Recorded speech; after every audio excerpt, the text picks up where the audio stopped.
Lindsay, that's right. A man was leaving his home at the apartment complex behind me in the 4800 block of North Polk when his vehicle was shot at multiple times. He had an 11-month-old baby in the back seat. We spoke with California Highway Patrol officials who tell us those two victims have been flown to Modesto trauma centers. Both suffer major injuries. This all after a tragic accident Saturday night.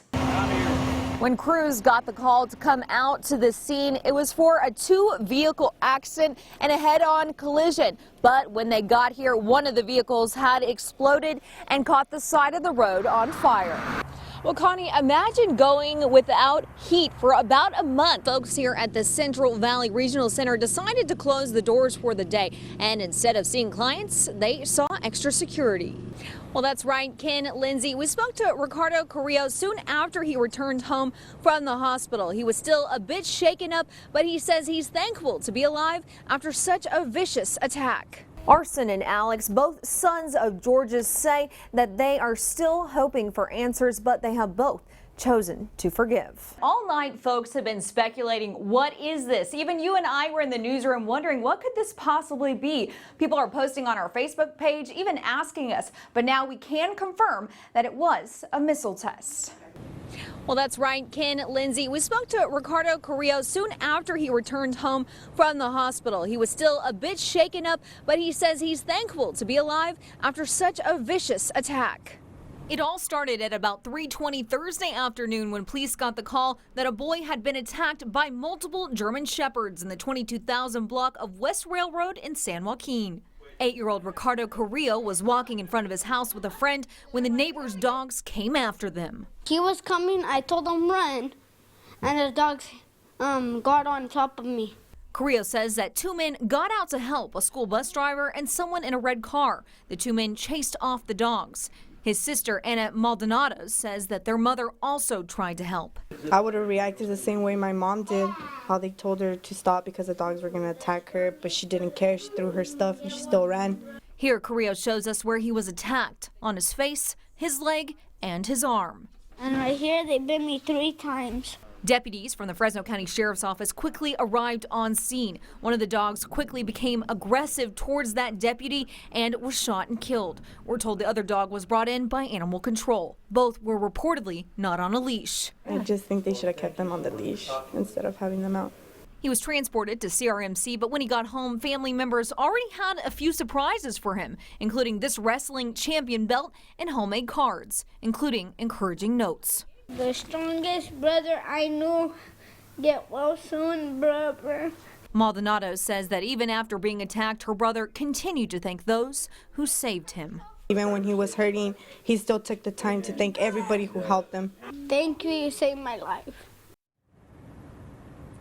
Ricardo told me that he's going to take a few days off of school to recover. He also says that he might need some help from his brothers and sisters when it comes to trick-or-treating on Saturday. Live in downtown Fresno, Lindsey Henry, CBS 47 Eyewitness News. Well, Stephanie, we spoke with California Highway Patrol officials who tell us those two victims have been flown to Modesto trauma centers. Both suffer major injuries. This all after a tragic accident Saturday night. This charred wreckage is all that's left of an SUV and Nissan that hit head-on on Highway 120. Investigators say 22-year-old Marcus Lopez Martinez from Groveland was driving a Nissan Maxima towards Yosemite. His car collided with a Mercedes just east of Smith Station Road. Martinez was killed. His passenger, 22-year-old Sasha Magana from Merced, was seriously injured. When crews got the call to come out to the scene, it was for a two-vehicle accident and a head-on collision. But when they got here, one of the vehicles had exploded and caught the side of the road on fire. CHP officials say that witnesses who saw this quickly stopped to help. The Samaritans that stopped, they pulled people out of the burning cars. They assisted with the injuries. They began first aid until emergency personnel arrived. The driver and 3 passengers in that burning Mercedes SUV were killed. Another passenger, Young-Soo Yang of Saratoga, survived with major injuries. Yang and Magana were airlifted to trauma centers in Modesto. Officials say the help of fellow drivers was greatly appreciated. There was a lot of brave people that helped out until we got on scene to take over emergency assistance. Now, as of right now, drugs and alcohol have not yet been ruled out as contributing factors to this accident. CHP officials tell me that the two survivors will most likely need long-term recovery. Stephanie? Lindsay, that's right. A man was leaving his home at the apartment complex behind me in the 4800 block of North Polk when his vehicle was shot at multiple times. He had an 11-month-old baby in the back seat.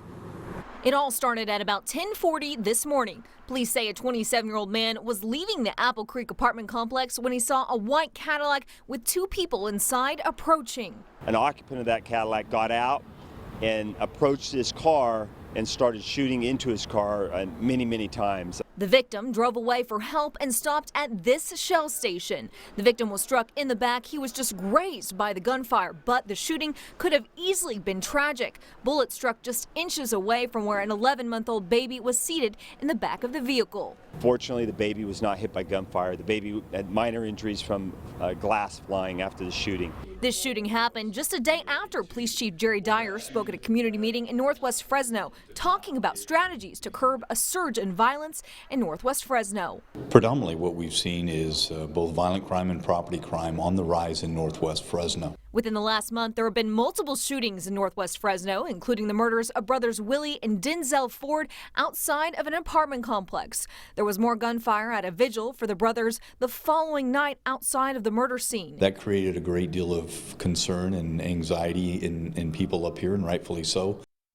The suspect is described as an African-American male with dreadlocks, about 5'7", last seen wearing a red t-shirt and driving a white Cadillac. Anyone with any information is asked to call Crime Stoppers at 498-STOP. Live in Northwest Fresno, Lindsey Henry, CBS 47 Eyewitness News. Arson and Alex, both sons of George's, say that they are still hoping for answers, but they have both chosen to forgive.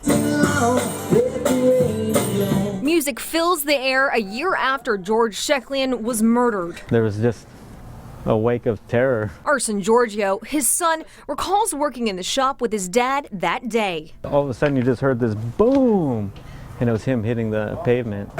December 4th of 2014 was a normal work day for George. He was walking to his friend's gun shop right down from his to bring him coffee. Here you can see surveillance video from the gun shop where robbers pushed him down so hard he suffered severe head injuries. He always might want to make sure people were taken care of. Friday evening, friends and family met at the family business to hold a party to celebrate his life. All these people are having fun, we're having it together, we are family.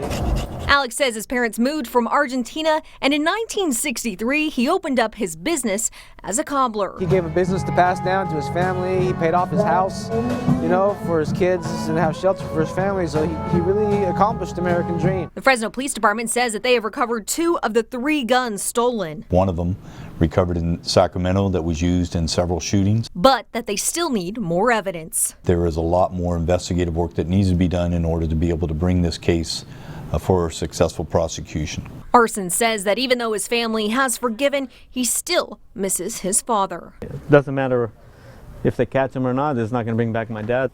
Police ask anyone with any information to call Crime Stoppers at 498-STOP. In the newsroom, Lindsey Henry, KC24, local news that matters.